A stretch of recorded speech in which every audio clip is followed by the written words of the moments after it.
King Nebuchadnezzar made an image of gold, 60 cubits high and 6 cubits wide, and set it up on the plain of Dura in the province of Babylon.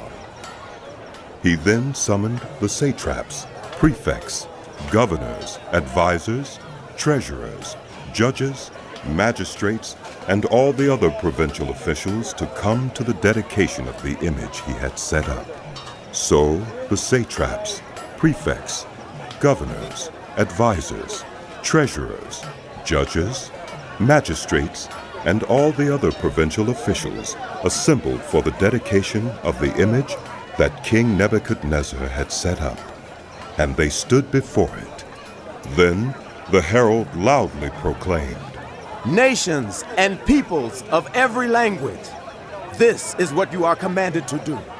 As soon as you hear the sound of the horn, flute, zither, lyre, harp, pipe, and all kinds of music, you must fall down and worship the image of gold that King Nebuchadnezzar has set up.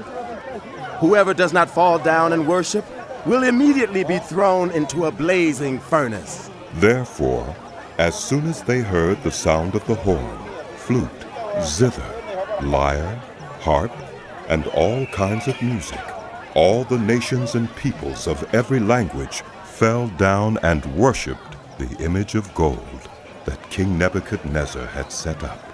At this time, some astrologers came forward and denounced the Jews. They said to King Nebuchadnezzar, "May the king live forever. Your Majesty has issued a decree that everyone who hears the sound of the horn, flute, zither, lyre, harp, pipe, and all kinds of music must fall down and worship the image of gold, and that whoever does not fall down and worship will be thrown into a blazing furnace.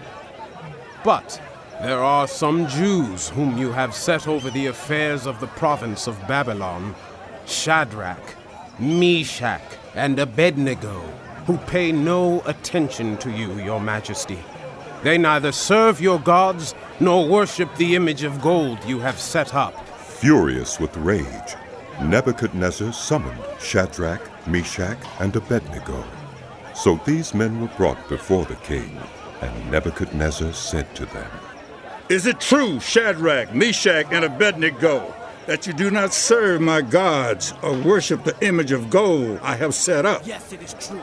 "Now when you hear the sound of the horn, flute, zither, lyre, harp, pipe, and all kinds of music, if you are ready to fall down and worship the image I made, very good. Not serve that. But if you do not worship it, you will be thrown immediately into a blazing furnace. Then what God will be able to rescue you from my hand?" Shadrach, Meshach, and Abednego replied to him, "King Nebuchadnezzar, we do not need to defend ourselves before you in this matter. If the God we serve is able to deliver us, then he will deliver us from the blazing furnace and from your Majesty's hand. But even if he does not, we want you to know, your Majesty, that we will not serve your gods or worship the image of gold you have set up." Then Nebuchadnezzar was furious with Shadrach, Meshach, and Abednego, and his attitude toward them changed. He ordered the furnace heated 7 times hotter than usual, and commanded some of the strongest soldiers in his army to tie up Shadrach, Meshach, and Abednego, and throw them into the blazing furnace. So these men, wearing their robes, trousers, turbans, and other clothes, were bound and thrown into the blazing furnace.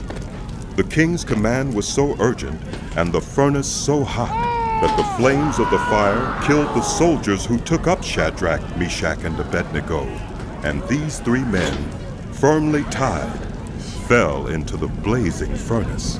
Then King Nebuchadnezzar leaped to his feet in amazement and asked his advisors, "Weren't there 3 men that we tied up and threw into the fire?" They replied, "Certainly, your Majesty." He said, "Look, I see 4 men walking around in the fire, unbound and unharmed, and the 4th looks like a son of the gods."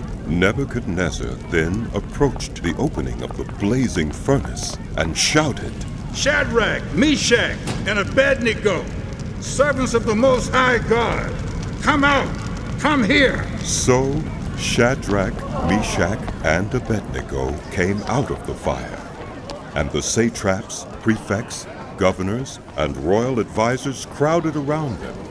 They saw that the fire had not harmed their bodies, nor was a hair of their heads singed. Their robes were not scorched, and there was no smell of fire on them.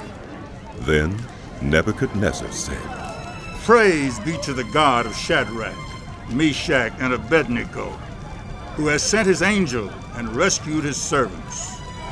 They trusted in him and defied the king's command, and were willing to give up their lives rather than serve or worship any god except their own God. Therefore, I decree that the people of any nation or language who say anything against the God of Shadrach, Meshach, and Abednego be cut into pieces and their houses be turned into piles of rubble. For no other God can save in this way. Then the king promoted Shadrach, Meshach, and Abednego in the province of Babylon.